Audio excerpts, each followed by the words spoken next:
afternoon, whatever time it is, all my friends. Thank you for coming to the live taping of All Access Pass. And for those of you watching back in your rooms, I'm your cruise host, Jason, as always, sitting with more legends on this stage. Directly to my left here in the middle, founding drummer of Chicago Rock and Roll Hall of Famer. Put your hands together with Mr. Danny Seraphine. Hello, hello, hello. And, you know, I don't think I can do it justice. Danny, would you do the honors of doing a proper introduction for the man next to you? This gentleman here, this gentleman next to me, we've been performing together for a couple of years. He was with Chicago for 2 years. 30 years after I was in the band. So we were in the same band, but 30 years apart. But Mr. Jeff Coffey, give him great singer, great songwriter, great person. And before we delve into the story of the historic Danny Seraphine, Jeff, question for you. You've toured with a lot of folks. You played with a lot of folks. You were here with us a couple years ago with Don Felder, actually. That's right. Yeah. So you're not a newbie to this cruise. You've been here before. A lot of familiar faces. You guys are a blast. A lot of fun. Jeff and I were talking backstage before Danny walked in, actually, and we were talking about how cool it is on these cruises because of the crowds. You know, everywhere you go, breakfast, lunch, dinner, concerts, shows, you know, whether you're trying to catch a quiet moment in a corner or you're out on stage, you have fans and people that are true fans of the music here. No one is, it's the common tie that binds. That's got to feel good on stage for either of you. It does, feels great. Last night's crowd was magical, so, you know, right? So, I mean, we feed off of them, we feed off of you, just to let you know. Your energy feeds us, you know, and it just drives us to perform harder, to play better, and it's what I love about live performance, and you know what I missed about it while I was gone. But it's amazing. Well, I'm going to skip because I know we're going to have some conversations about this, but you took a pretty long hiatus from music in there, almost 15 years-ish, right? Yeah. After I left Chicago, I kind of was disillusioned with the industry, and I was burnt out. I retreated to the mountains of Colorado and got lost for a while and reinvented myself, supposedly, or, you know. I'm still trying, to be honest with you. Smoked a lot of weed. Yeah, that's Colorado. Well, yes, I smoked some. Yeah. I chewed a lot more. No, the funny thing is weed has become like so legalized in most places, and it's really good for you. You know, as long as it's like anything else, you do too much and you get stupid, you know? Yeah. So let's go back a few years. Let's go all the way back to the early days of The Big Thing? Is that what it was in the beginning, way back then? Yeah. Yeah, that's what the original name was, Chicago. Yeah, The Big Thing. Tell us a little bit about how that got together and the transition into Chicago Transit Authority. Well, there's two different stories. There's my story and then there's their story. But I want your story. I'll give you my story. I don't give a rat's ass about their story. They're not here. I want your story. My story is the truth. And theirs is... Here we go. I like it, Dan. Theirs is kind of half-truth, you know. Anyways, I met Walt Perizzato, Terry Kath, in a band, like when I was 15 and a half. I was a street gang guy in Chicago and all kinds of trouble. You know. You dropped out of high school at that point, weren't you? Yeah, I dropped out. I mean, I was... Causing trouble. I was heading for a bad life, you know. A life of crime, to be honest with you, because it was that kind of a neighborhood. But drumming was always my thing. I loved it and was a natural for me. And I was for my age, I was very good. Did you start young? 9 years old. 9 years old. Yeah. Oh. Bet your parents loved that.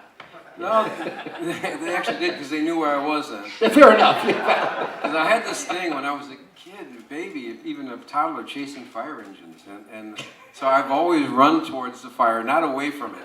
And you and all the local dogs. I still run towards the fire. I don't know what it is, but it's just I'm drawn to the heat or intensity or the action. But I feel that's metaphorical. It is metaphorical for sure, definitely metaphorical. It's part of part of my makeup. Sure. I've learned to kind of control it, and for the best, for the better. And so, anyways, I met Walt and Terry when I was 15 and a half. I was playing in a local band, and they were in the top band in Chicago called Jimmy Ford, the Executives. It was Dick Clark's road band. Yeah, it was a great. I mean, it was I mean, and I was, at that point in my life, I was getting disillusioned because every band that I was in were all these kids that fall asleep while they were playing, and it really was a drag, because I was serious. It was my passion. I always wanted to play drums, and so I was just like, I remember I was sitting in my kitchen, and a few things had happened. I'd gotten thrown out of school. I got a girl pregnant. It's my daughter Maria, who's now 56 or 57. She, you know, so I'd really, you know, I was at a crossroads in a sense, and I remember thinking, you know, I may as well just cross over to the dark side and at least make a living, whatever, robbing, you know, whatever, gang, you know, it was a gang fight, it was an Italian gang. And so, honestly, right at the minute I had that thought, the phone rang. It sounds bullshit, but it's true. The phone rang, and it was a guy from the neighborhood said, "Hey, Danny, Jimmy Ford's drummer is quitting, and I told him about you. You want to audition for him?" I said, "Yeah, I want to." Yeah. You know, it was like, I looked up and I went, "God, thank you." You know, so, because honestly, it was a scary time for me. And so I went and did the interview, I mean, not the interview, but the audition, and just nailed it. And then that was it, and my life just instantly changed. I mean, at that point, First and foremost, that's pretty awesome. Let's start there. it's true, my life instantly changed, because it was getting to gang fights and guns. It was, before it wasn't guns, it was chains and bats.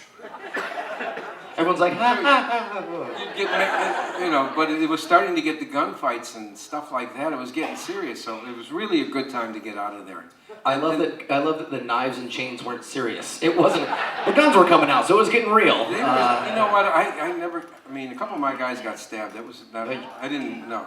So, but excuse me. Anyways, so. Glad that's not part of the job description now. No. Jeff's like, I had to fight with my G.I. Joes daily. I think it was the same thing. I take it out of my drums. You can see it. That's me. So you passed this audition. Yeah, I passed the audition and joined the band. And my first road gig was in. I remember in Pittsburgh. I had to drive. We had this Cadillac hearse. Right? Ooh. We carried our old Cadillac hearse, and I thought, a neighborhood kid, Cadillacs were the thing in those days. And it was an old one, so it was candy apple red and had the name of the band on the side. How cool is that? So, love that. We had to drive to Pittsburgh, right? And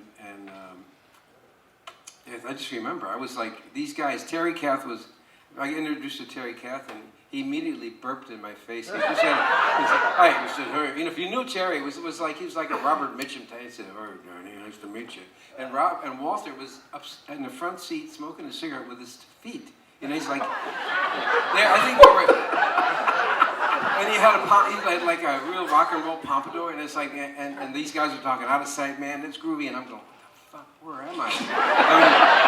I'm a street guy. I'd rather go back to the game. I'm an Italian guy, and I'm thinking, do I need to throw down with these guys? And then, little by little, you know, I was like a stranger in a strange land, absolutely out of my element, and they knew it. I think they were kind of playing it up, because they called it, the guys I was with, they called us corner guys, because we were always on the street corners and you know, street gangs and the parks.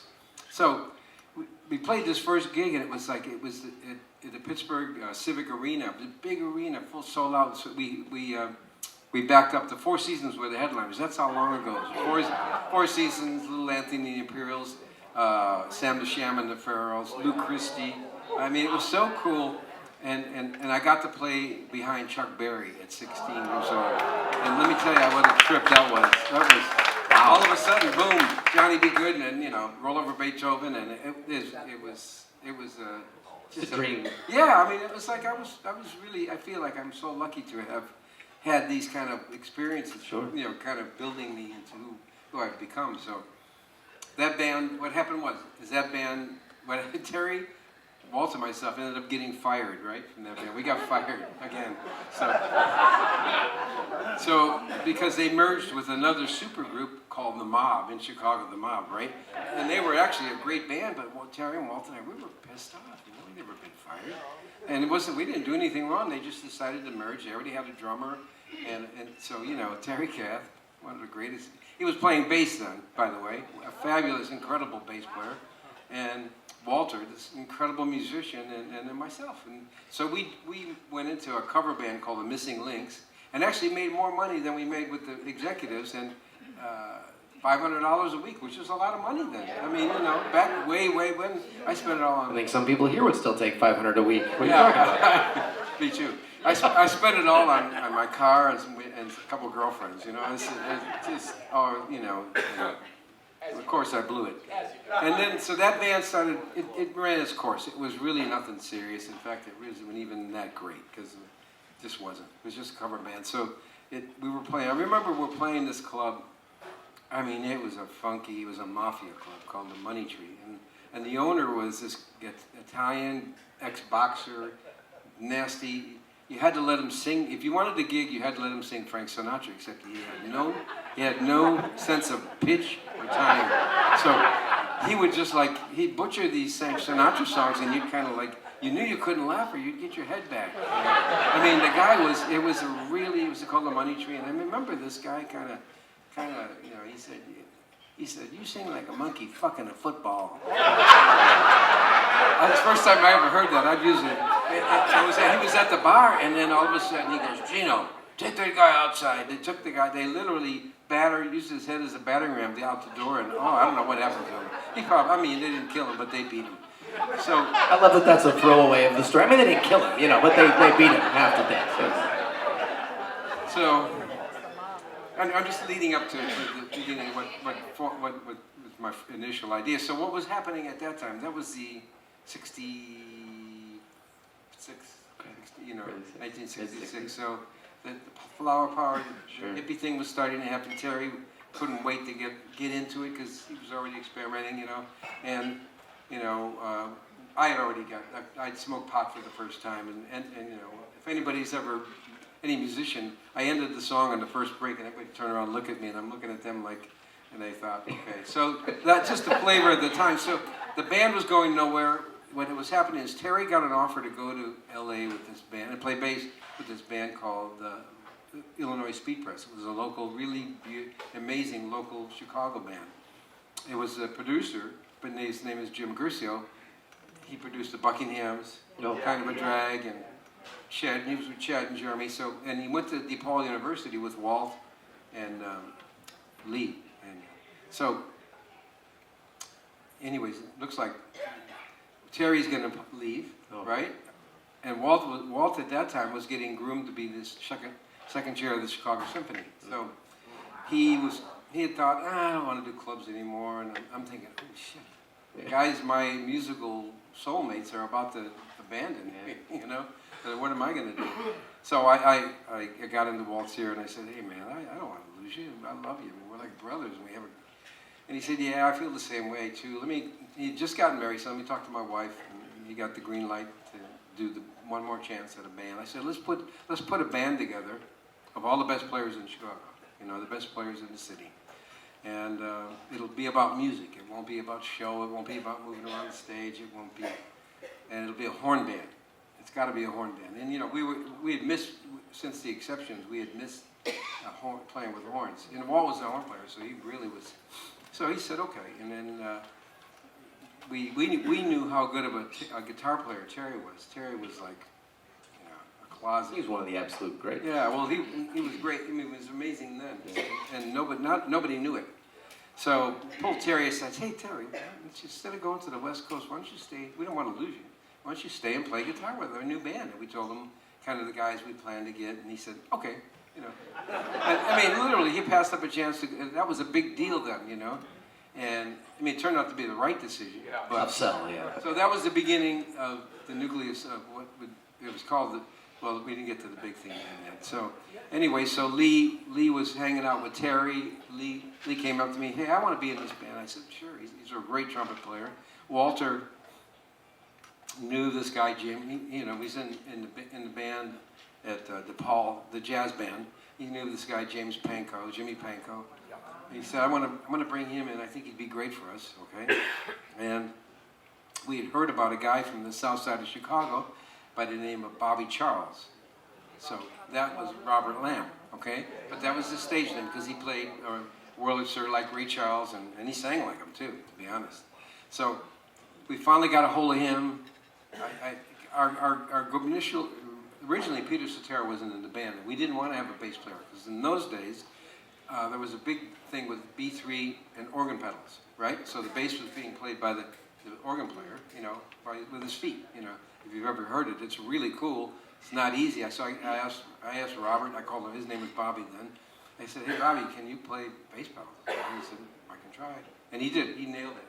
So we had our first audition. Our first rehearsal. Well, actually, what we did is we had a band meeting around the table at Walt's house, and we all kind of set a pact that this is going to be, you're going to dedicate your life to this band, right? And you're in it for life unless you leave or die, right? So, well, shit happens. So, with your background, both of them were possible. yeah, you're right. Yeah. You're a great stand-up. No, I'm just getting my 2 words in here. You go for it. Tell us more. Well, you were telling me the guys either can't shut them up or me, you can't shut No, them no. up. Are you? None of them are here for me. They're here for. The more you say, the better. Please. I got to give Jeff a minute, so. We'll get to Jeff later. Don't worry. So anyways, okay, so we get this Italian manager, okay, he was Italian, his name was Joe DiFrancisco, a cool guy, but badass mother, right? And he's our manager because he's the manager of the mob, and in my mind I'm thinking, I think he just wants to get a hold of us so he can control it because the mob was the big band in the city. So we're coming, he said, what do you think our name should be? And he said, well, I got 2 names, Top Banana or the Big Ting.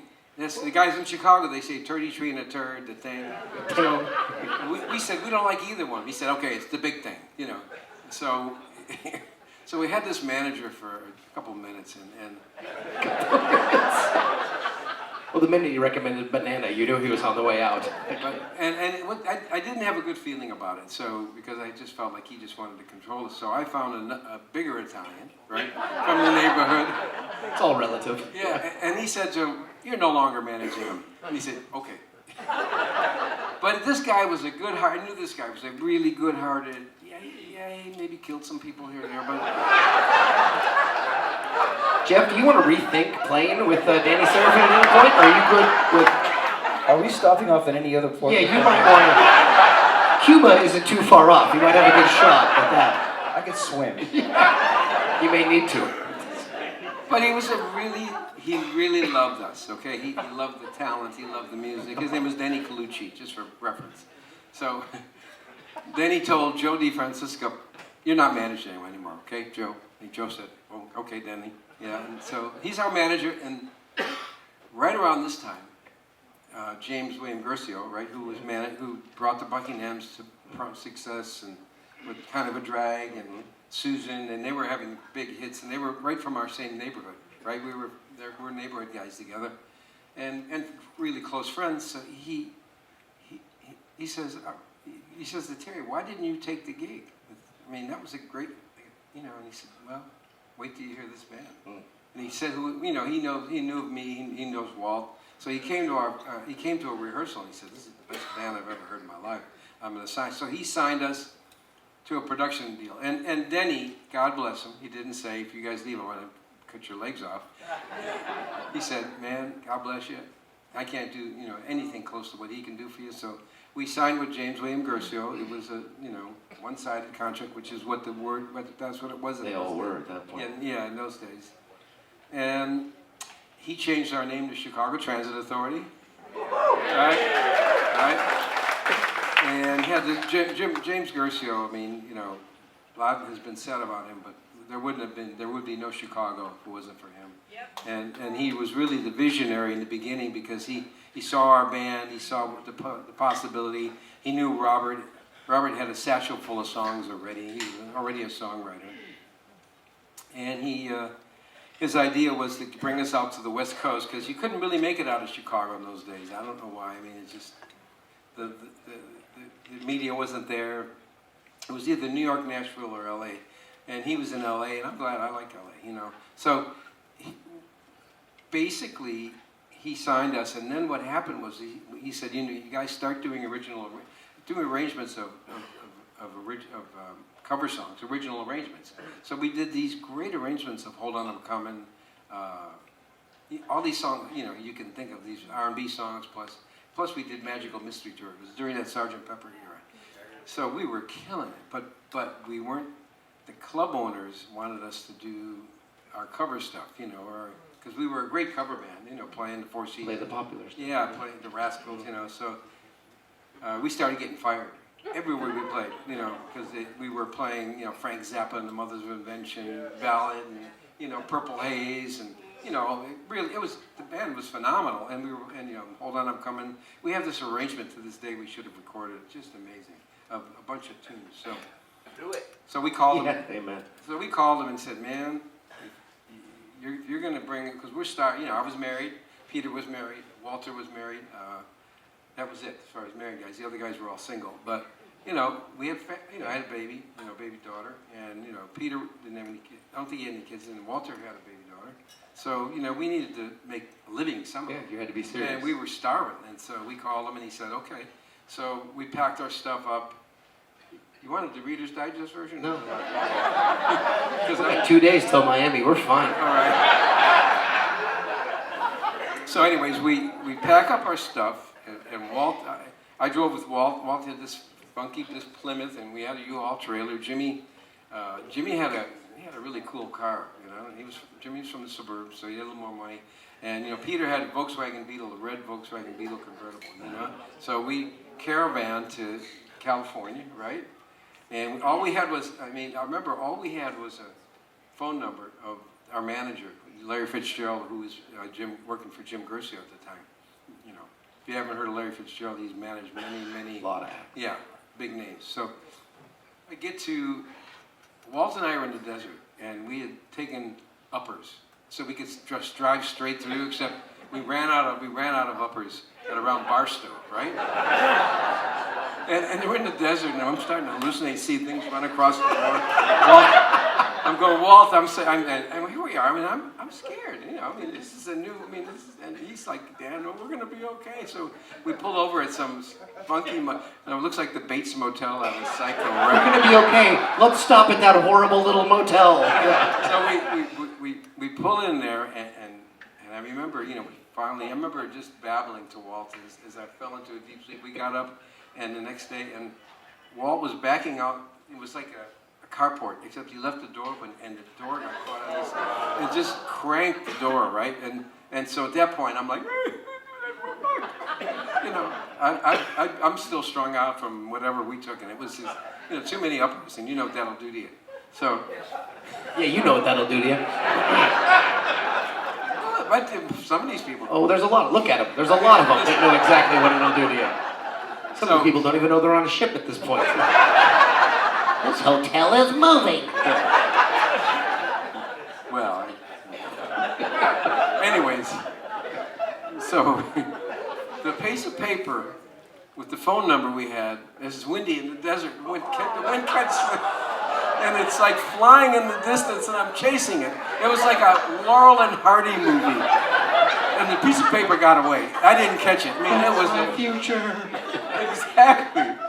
And I'm like, you know, at this point, I'm practically in tears. Walt's calm. Yeah, we're gonna be okay, Danny. You know, I was the young guy. I was the youngest, and we're gonna be fine. We'll just drive in. We'll try to find the other guys were already there except for Peter. Peter got stuck with some weirdo driving in the desert. He was kind of stranded too. There's a trend here. Yeah. So we get to Hollywood. I remember we get over there, and man, it was like being a new world. These hippies and girls.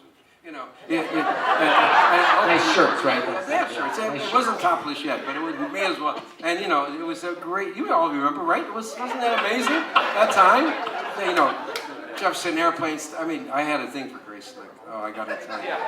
Oh.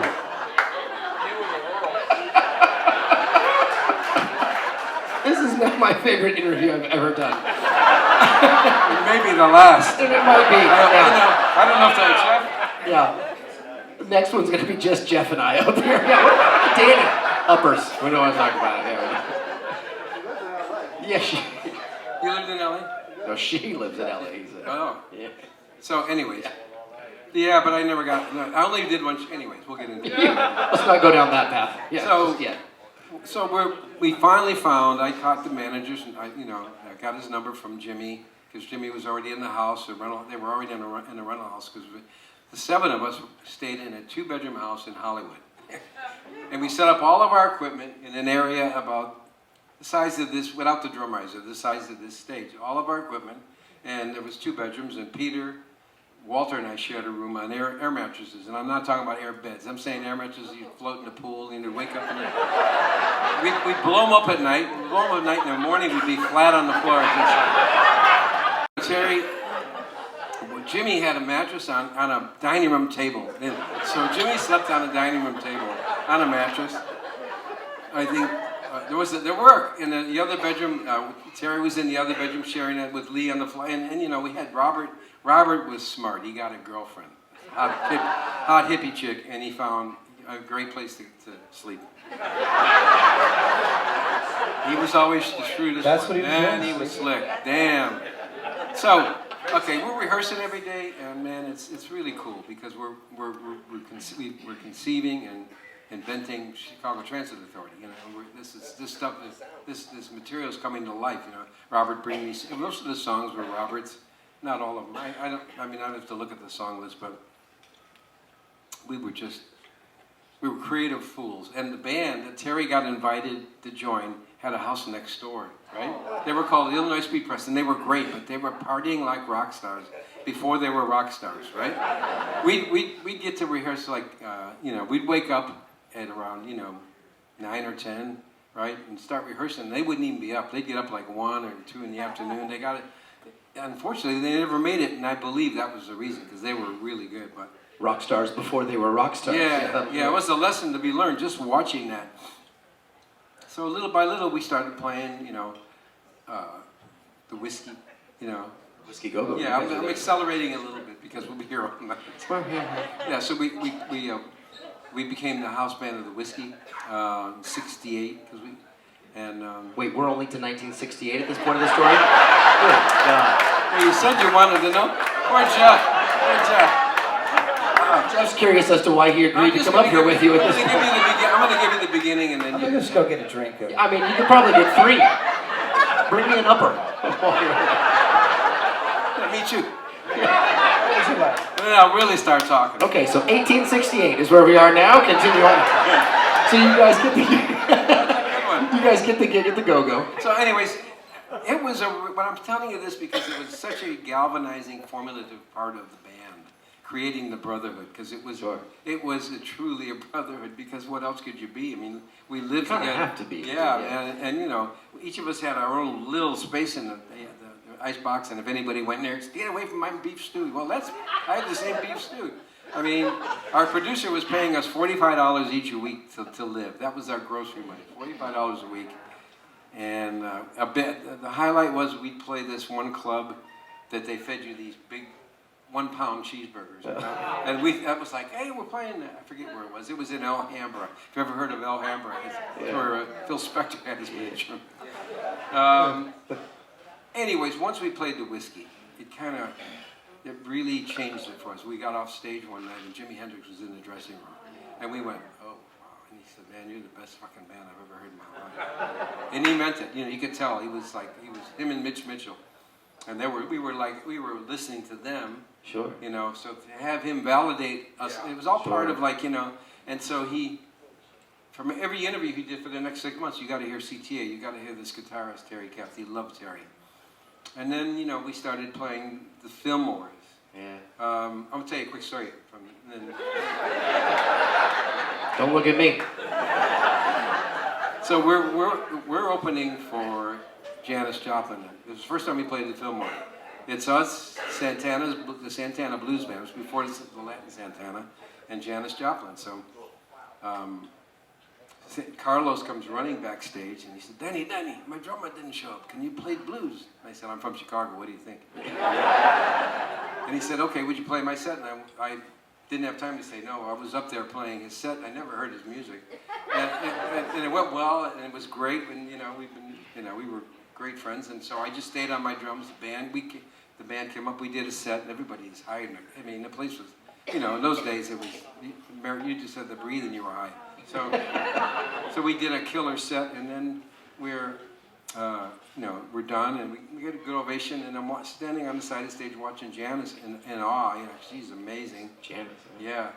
And so her set's finished, and I'm kind of walking relaxed. I'm pretty relaxed. I've already done our part, and she's right behind me, and she says, "Get the fuck out of my way." Well, I'm not used to being talked to like that, right? So I turn around and I go, "Fuck you, bitch." And she went. And two of our guys were thinking of fighting with me, and I looked at them and I said, don't. So they walked back to the dressing room, and she kind of later on slinked up next to me. She said, "I'm sorry, I said, "I'm sorry." She said, I'm sorry I told you to get the fuck." I said, "I'm sorry I called you a bitch." So, and at that point, we became really close friends from that point on. And yeah, it's a great story because she was a wonderful lady, and she took us on the road. When our album came out, both Hendrix and Janice took us out and helped break the band, and that really started the groundwork. That's very cool. So that's the Chicago story, part 1. Of 12. Next year we'll do 2 and 3. Yeah. Get to some other things. So, go ahead. Well, Jeff came out here as a 25-year-old man.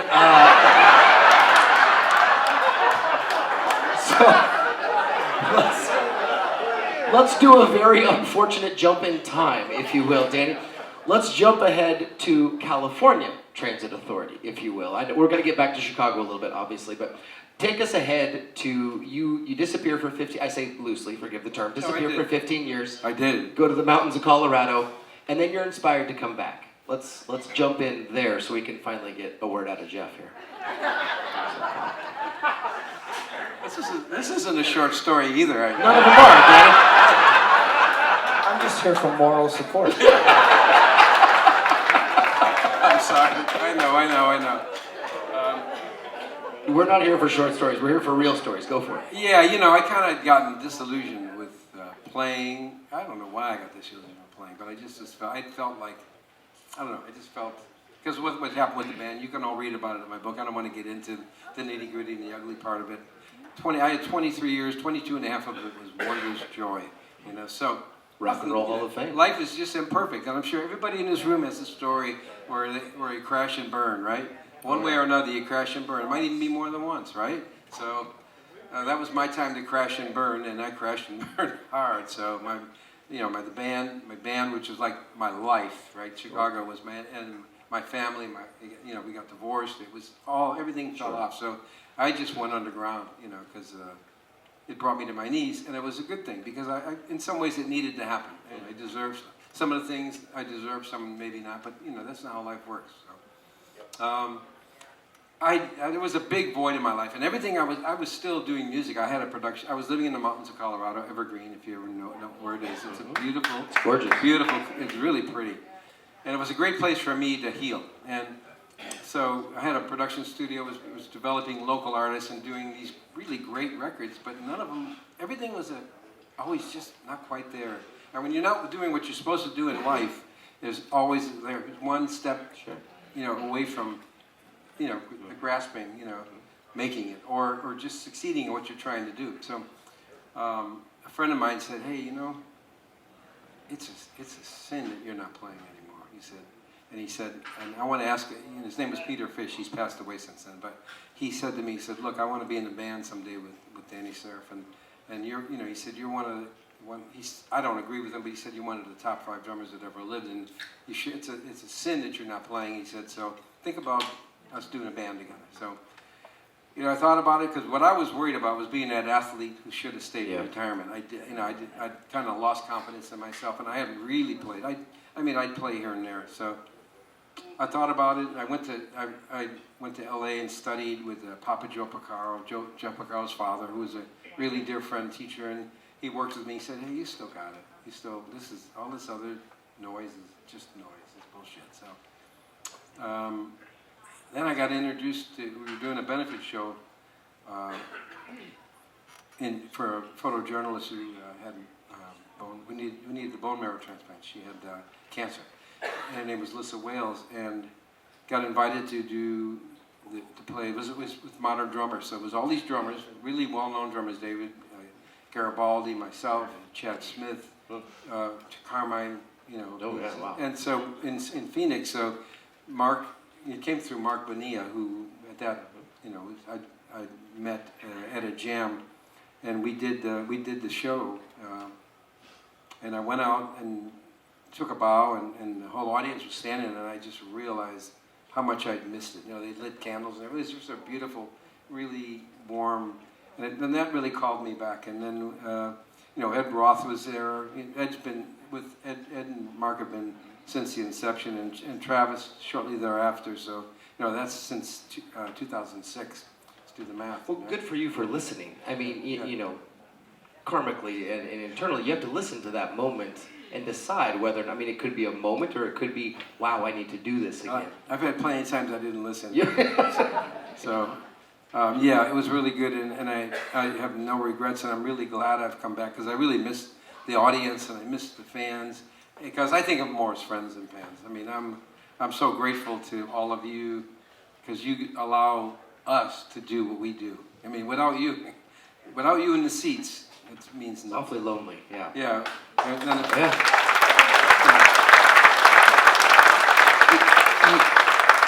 You said you don't agree with being called one of the top 5 drummers of all time. You've been referred to as one of the top 5 drummers of all time. Certainly, you've been referred to as the current top 5 living drummers. You, Rolling Stone, top 100 drummers of all time. You're considered the father of jazz rock. You're Rock and Roll Hall of Fame. You do have a laundry list of accomplishments and accolades. Do any of those mean something more or less to you, or is it really just about the music and your friends/fans? Well, it means a lot, but I was a kid growing up, and I had aspirations when I first started getting serious and studying in Chicago. Merging jazz with rock was my goal, and that was, you know, and any teacher, the teacher that I was working with, the legendary masters, saw that, and they kept feeding me, you know, knowledge so that's on my tombstone. That'll probably be, you know, he combined jazz and rock, you know, better than most, or maybe better than anybody. But that's what I do so well, and that's what, you know, the talent that God gave me. So that means the world to me. But the music sounding as good as it still does today means the world to me. Yeah.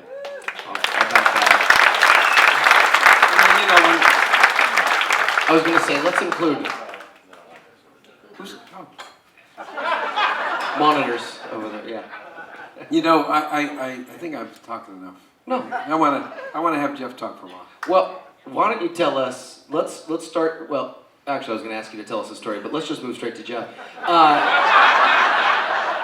My stories are nowhere as cool as Danny's. Well, very few are at this point. But it's great to hear them because all that cool stuff happened and this incredible band happened.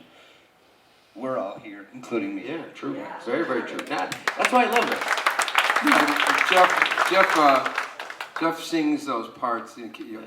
All of you heard, he sings them as good as anybody alive, in my opinion. And that includes Peter. And Peter would tell you the same thing, you know. Peter's generational talent, you know. And one of the most recognizable, amazing voices in pop music, and a great bass player, and a dear friend. So Jeff's a monster. Jeff, tell us about getting the call to come and be a part of it. Yeah, well, I had gone through my own personal stuff in music. I was getting burnt, you know, because I was trying to just be the artist, and it's never an easy thing, you know. So in 2013, I just packed up all of my instruments and I said, I don't even want to talk about music. I don't want to hear it. I don't want to listen to it on the radio. I just was burnt. And a few years went by, and I missed it. It was this hole in my soul and not doing it. I said, this is who I am. So I started getting back into it and started going up to Nashville and just jamming with a bunch of musicians there who all had country touring gigs and rock touring gigs. And I said, well, this is my way to get back into it, you know. It's kind of a great place to go and mingle and play with and play in front of all these guys. And your name gets tossed in the hat for opportunities, you know. Sure. And I auditioned. It's a small world. People don't. It is. How small that it is a very small world, yeah. And I even auditioned for a country act, Billy Currington, you know. And but I didn't live in Nashville, so it wasn't going to work. But so I'll never forget the call. I was at home and I had just just got back. I was driving home from having lunch with my little boy. He was in elementary school. Brought him lunch, you know. Coming home, and I get a call from a good friend of mine, musician in Nashville, Chris Nix, and he said, "Hey, man, you're probably going to be getting a call from Keith Howland, the guitarist from Chicago, and I think they're looking for a tenor bass player singer." And This is when Chef was retired. yeah, or he stepping was out. he Chef was stepping wanting out, some yeah. time. He had some family things to take Yeah. care of at home, and you're just gone all the time, Yeah. you know. So it was very important that he spend some time at home. And I said, that's what I said. Well, what happened to Jason Chef? And he told me.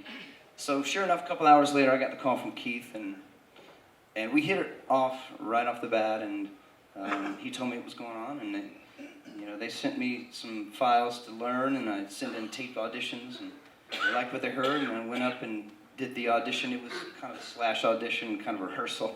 Yeah. And I did my first show with Chicago the very next night. That's not nerve-wracking at all. Trial by fire. But I went up there and I thought, Don't forget the words. well, I had 2 weeks to prepare. So the first week, I had to memorize the lyrics, which are hard for me. Maybe it's too much drinking, I don't know. But that was really hard for me I was singing kind of three quarters of the set, you know, and then I spent the next half of the week learning the bass and putting it all together, and I went up there and I said, well, if I don't get the gig, at least I've played Chicago music with Chicago. Yeah. But it worked out, and then my first gig was the very next night, so. That's fantastic. And yeah. It was an honor to get to play that catalog of music with Sure. 3 of the remaining members, you know. And then, you know, years later, I find myself playing with number 4 here that, you know, the architects of that sound, you know. It's a great honor and great privilege. Well, I know only half the crowd has seen the show, but I think you'll agree that it is quite powerful. It is. Yeah, one of the big reasons is this guy here, that he sings the Cetera song so beautifully. Absolutely. He does. So Danny, if you don't mind, and I'm going to aim most of these at you, I asked the audience to write down some questions. There's some fun ones here that I think we could probably get through fairly quickly. I can't help it, sorry, I'm just sarcastic at heart. Al comes to us from Sacramento. He has 2 questions. I'll ask the funnier one first. How many F-bombs did you drop at the Rock and Roll Hall of Fame induction? And is it true that it's now a drinking game? I dropped 10 F-bombs. Nice. I counted them on the HBO special. They left every one of them in. They should have. They took out some of the people that I made sure people, at my speech, I made sure I acknowledged a bunch of people that didn't get acknowledged. And they took all of them out. But left the F-bombs. They left the F-bombs. Yeah, well, they loved it. the rock and roll. You know, I mean, the band really hasn't spoken to me since then, to be honest. But, you know, I don't care. Well, It is what it is. That was a very rock and roll thing. it was a very rock and roll thing to do. That was a Danny thing. Al's follow-up question is much more serious. That's why I led with the other one. I was at Terry Katz's last show in Oakland. What effect did his passing have on the band? Oh, it devastated us. I mean, you know, it was devastating. It was like, brought us to our knees, everybody.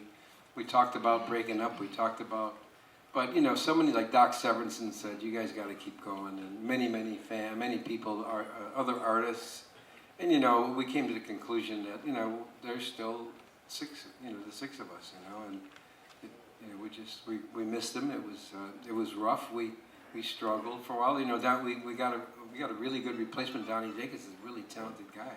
It didn't work out, unfortunately. It was hard for him to break into our culture. Sure. It wasn't his fault at all. It's tough to break in when a band has been together since air mattresses and sleeping on dining rooms. I mean, that's the truth, right? I mean, you guys have such a history. Yeah. You've been through so much. Yeah, it was. You've seen things in the desert. We had our own society. Because, you know, basically, I spent more time with my band members than my wives. Sure. Plural. Maybe that's why it's plural. It is probably one of the reasons. Of course it is. You know, I have the greatest admiration for people that can stay married. I really do. It's incredibly difficult. Yeah. They're all still alive, right? They're all safe and... Safe might be more important than that. Leslie from Except for one, but she died. She had cancer. Leslie, oh, nicely done, Jeff. Nicely done. Just gonna go have a drink now. Yeah, you might just want to have a bottle. Let's have a shot of whiskey. A good one. Leslie from Massachusetts, where is the street located that is named after you? It's the street I grew up on. Oh, that's It's so cool. I used to terrorize that street. It's my address was 3516 North Normandy, so it's like just a little bit east of Oak Park Avenue, off of Addison Avenue, if you know Chicago. But it's the street I grew up on. It's not a cul-de-sac like it's, but it's not a big boulevard either. Let me just say that. But that's just cool to go to my old neighborhood, which I do every so often, and see my, that street name, Danny Seraphine Way. That's it's kind of cool. fun. I mean. You were asking me about these accolades. Yeah. Most of them I don't feel like I deserve, but I'm very grateful and humbled. So. Oh, that's very cool. To me, I just want to be a good person and live life as good as I possibly Bless can. you. Thank you for saying that. I think that's important. She follows up with, I just found out, due to the folks on Sirius, that you wrote I'm a Man. Thank you so much for that song. I love it. Well, hate to tell you, but I didn't write I'm a Man. Okay. Yeah. Jimmy Miller and Steve Winwood. Lied to you, Leslie. And Spencer Davis. Sorry about that. No, I didn't write I'm a Man. I wrote a few other things, but not I'm a Man. You've written a lot, though. A few things? You've written a lot. So No Tell Lover and Street Player. Street Player. That's the title of your book? Yep. Mm-hmm. Jojo, great question, Jojo. Cleveland, Ohio. Jojo, all musicians, alive, dead, everyone, is back and available. Form a dream band. That's for Jeff. That's for everybody. Jeff, pick one artist. You cannot say Danny Seraphine. Pick one artist, alive or dead, that you would bring back to be part of your band if you had the ability. And then I'm going to ask Danny to pick one artist to bring back, because otherwise we could go through a whole lot. Freddie Mercury. Freddie Mercury. Mr. Seraphine. James Brown. James Brown, the Godfather. Frank comes to us from Coco. Does CTA have any new music coming? I certainly have aspirations for it. It's kind of bucket list, because I'm 74, going to be 75 in August, and let's face it, there's more behind me than out front. And I'm aware of that, and I have no complaints. So I would like to do a record with him. Oh, okay. Chicago with us, doing, we have another singer by the name of Tony Grant, so both of them, it's like an embarrassment of riches, these two guys. And with CTA, and then I started a big band album with Peter Fish before he passed away. I want to finish that. So, great. In the next couple of years, I sure would love to do new music with CTA. I love that. With Jeff Coffey, and the big band album. Love it. Danny. B&D come to us from Canada. Danny, can you read sheet music? Yeah, I'm not a great reader, because I have dyslexia. You are? Dyslexic, yeah. I tend to read this way. So when you read music, it's a little bit. One time I was a good reader, but I had to work so hard at it. It's too hard. Yeah, fair enough. I do most of it by heart and by ear, but if I have to read, I can. Yes. That's what Mick Fleetwood. Mick Fleetwood cannot read a single note and plays by memory, according to him, was the follow-up to that. Michelle, who has been your biggest supporter? Who has supported you the most throughout your years? Oh, there's been a number of people. I mean, certainly my mom in the beginning, right? God, there's like so many people. We can skip. That's okay. Yeah. Mom's always a good answer. I mean, Mom's always a good answer. I mean, there's not a multitude, but there's probably 5 people, 6 people that my kids now really support me. My wives did when they were with me. Till they no longer support you. Fran comes to us from Cincinnati. No, I support them. Yeah. Fiscally. Fran from Cincinnati, this will be for both of you. If you had the chance, the opportunity, with 0 restrictions, other than Chicago, what other band would you have loved to play in? Journey, I think, for me. It was holy ground for me. Yeah. What about you, Dan? Any other? You can't say Chicago. Is there another band you would have loved to jam with? Blood, Sweat, and Tears. Blood, Sweat, and Tears. Oh, very cool. No, the Buddy Rich Big Band. Buddy Rich. Okay. Yeah. Steely Dan. Steely Dan. Yeah. Such a great sound. Jill comes to us from Atlanta. I've heard Chicago over 45 times. Where are you, Jill? Wave a hand there. Nicely done, Jill. Over 45 Chicago concerts. Many different venues all around the country. Do you have a favorite venue in Atlanta that you enjoy playing? Oh, you know what? One of the great memories was the Atlanta Pop Festival. The Atlanta Pop Festival? Oh, Jesus. I remember just sitting out in the audience watching Jimi Hendrix, Led Zeppelin, Janis Joplin. But in Atlanta, what's Chastain Park? Yeah. Chastain Park. Chastain Park. Yeah, it's now the... Before I get to these last couple of questions here, and we'll try to get to these last. Actually, let's go ahead and go to them. Let's see what we got. In 1975, the Blue Stars Drum and Bugle Corps did their entire show dedicated to Chicago. Were you aware of that? That's from Franny, Sue, and Kim. No, I wasn't aware of it. But, Now you are. But where are they located? Where are they located? La Crosse, Wisconsin. Oh, La Crosse, Wisconsin. Ah, from the land of sky blue water. Right? Glenn from Indiana, you said the first album for CTA had no hits and you were dirt poor. Make Me Smile was your first hit. When did CTA... Anybody know what time it is, and when did the rest of the songs start to become hits? Basically, is what it amounts to. After Make Me Smile. After. What happened was Make Me Smile was a hit, and then 25 or 6 to 4, and Color My World, and then some disc jockey releases Beginning. And that became a hit. Yeah. So then they released Does Anybody Know What Time It Is? And that became a hit. And Question 67, all these songs that we had Just released. monsters. So we were really stuck in limbo for about a year. I mean, and we were, of course, bitching. Oh, man. We're having hit records and we're bitching. Yeah. An embarrassment of riches, I Yeah, believe is what you called it. youth is wasted on the Yeah, young. the young. Oh, man. Never truer words. Sue from Flagstaff says, are you single? And if you are, would you like another wife? You know, I haven't done really good with marriage. I think I gotta stay single. You know, depends. You got money? I've never had a woman pay me. So no, let's just go out and have fun and enjoy life. I don't want to get married again. No. That's fair. No, I'm just Martini bar, 12 o'clock. I don't stay up that late. That's the problem. I'm Noon, 12 bored. o'clock noon. Not Yeah. Mary Ann, I believe. Forgive me, Mary Ann, if that's not right. Aside from your own concerts, what would you say is one of the better concerts you've ever been to from another group or artist? Both of you.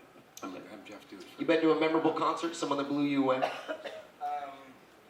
Well, you know, one of the first time that I saw Chicago was the Chicago 18 when Jason Sheff was in the band. It blew me away. It was great, and we all love Jason. I mean, he's going to be back next year. And you know, I'm a big Sade fan. I don't know if anybody's a Sade. Oh, kidding me? That was one of the best concerts that I had been to. Yeah, it was just awesome. You're a lover. Mr. Seraphine. That's a tough one. I don't go to many concerts. Elton John one time. I went to see him live. I loved him. I thought he was great. You know, Earth, Wind and Fire. Yeah. I mean, the monsters. Such good music. Yeah. Tina, all the way from Atlantic City. Love you, Danny. Can you tell us a Terry Kath story? He's the most underrated guitarist ever. It's always, they've got so many of them that it's hard for me to think about one. But okay. one that I can remember was, like I said, the first time I met him and he burped in my face. You know, but he was, Terry, the reason it's hard to have one story because once my life began with him, and he was like a brother. We were inseparable, you know, and he was just, it's like one long story. It's hard to have these individuals because there was so many moments, great moments. Musical moments are just amazing because we were so connected, and you can hear it if you listen to the Carnegie Hall album. I mean, and the first album with all the jamming, where we're just like going through all these gyrations and different time changes and different and not reading music, just kind of feeling each other, feeling it. It was seamless in so many ways. Yeah, it was. Yeah, just so many great musical moments. before I let you go, a little birdie whispered in my ear before this Q&A and said, make sure you ask Danny about his favorite, most embarrassing moment on stage. You have time? We always have time. There's a chapter in my book called The Hairpiece That Saved My Life. Well, as you can see, I'm follically challenged, right? Not follically. Mm-hmm. So, I was losing my hair at a very young age, and as a rock star, that's not acceptable. No. Especially then. It is now, because you shave your head. So I had hair transplants and hair pieces. So in the 80s, finally, I got this really kind of cool hair piece that made me look, the whole guys in the band, you look 10 years younger. Everybody, and so I started wearing it. And the problem with wearing a hair piece is, it's like every mirror you walk by, you're looking at yourself, and you become so Self-conscious, so aware of it. And so a bad hair day is when you put it on crooked, and it's this way, and you're looking straight at somebody, and they're looking at you sideways. And every time you follow them this way, they go that way, right? So, anyways, so I'm into this hairpiece, right? Full tilt. I got 3 of them. I take them on the road. I have them on their own heads, right? And I've got them. They're in a case, so I style them because I did, and so room service. I mean, it's such a charade. I still wear hats. It's just kind of a byproduct of being bald. But so it's such a charade that room service would come and I could put my hairpieces in the closet. Nobody could know. Nobody could know, and I'm in a hat and my robe, right? So. Oh God! It's really a lot of work. There's no vanity at all. The vanity is off the charts. So, anyways, to cut to the chase, we're playing a concert. We were touring with the Beach Boys. It's towards the end of my tenure with Chicago, and we're going to be playing in Nebraska, Omaha, a racetrack, and I get a call. Let me drink a little water. Fire away. I get a call from our manager, and he says, "Danny, there's tornadoes, thunderstorms converging on the area. The Beach Boys have agreed to do it." You were there. Oh, that's awesome. Wow. What year was it? May or June of 1988. 88 in May or June. Right? 86. Yeah, it was after Peter left. Peter was gone. Yeah. I was there. Small world. Unbelievable. I mean, it was so. Okay, but so Yeah. Howard says, "Danny, play a short set, get the money." In other words, like, don't worry, make sure you're okay, take care, get the short set to get your money and get out of there. So, of course, being greedy, I said, okay. So, we get there, and, I had my hair pieces in my wardrobe case, because we had these wardrobe cases, and we pull in, and it's eerily, it looks stormy, but it's calm. It's like, really The proverbial calm. calm, right? Yeah. So, I just there's 2 ways to wear a hairpiece.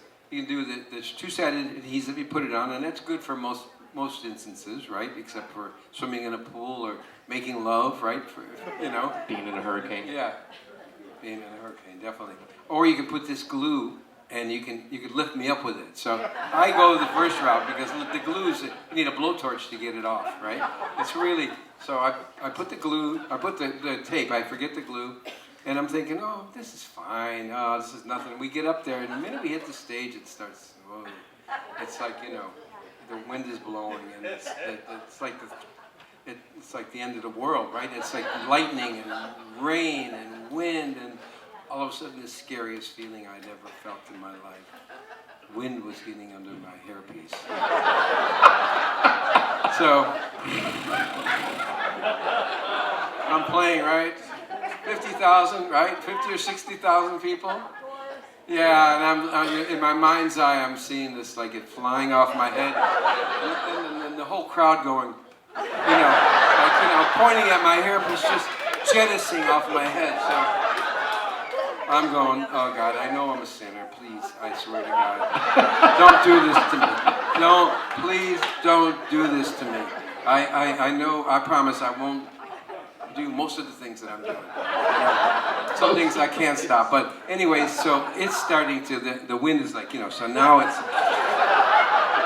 and I'm playing, like this, like, I'm playing, I do a fill, I'm doing this one-handed fills right around the drums, and It's like, and the guys in the band are just like, damn, I don't know what the fuck they were thinking. They're just like, you know, like nothing's happening. I mean, part of the sound columns came down. I mean, it was crazy. It was like, you know. So finally, I go, fuck it, I'm getting out of here, because it's like sideways. It's backward. I mean, I'm thinking. So we're in the midst of Saturday Night Park. I slam my sticks down. I get out. Robert looks at me. He followed. They all followed. We barely got out of the racetrack because at that point the sky opened up, right? And so we couldn't play for a few days because the equipment got damaged, rain and all that. Yeah. So we get to the next gig, and my drum tech says, "Hey, Danny, good thing you left. 10 minutes after you got off stage, the lights came down on your drums. You know, just destroyed it. Thanks. The hairpiece that saved my life. The hairpiece that saved his life.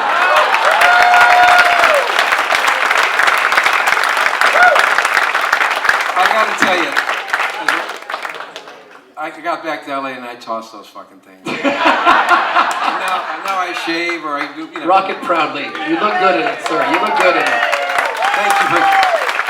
Danny and Jeff have agreed so graciously to sign for us. I'm going to take Mike aside. Do me a favor. Rock and Roll Hall of Famer and absolute legend, Danny Seraphine, and the legend, Mr. Jeff Coffey. Thank you, everybody. Have a great day.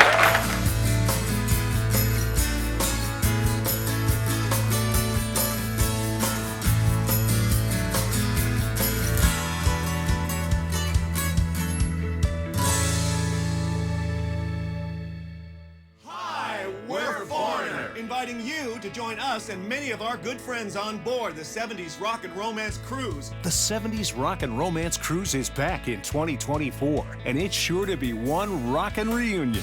You'll see over 50 live performances from the bands that made the 70s so special, including Foreigner performing the hits at sea, Randy Bachman, founder of Bachman Turner Overdrive and the Guess Who, Dave Mason, War, Generation Radio, Ambrosia, Pablo Cruz, Firefall, Orleans, Queen Nation, Hotel California, A Salute to the Eagles, Creedence Revived, and many more to be added soon.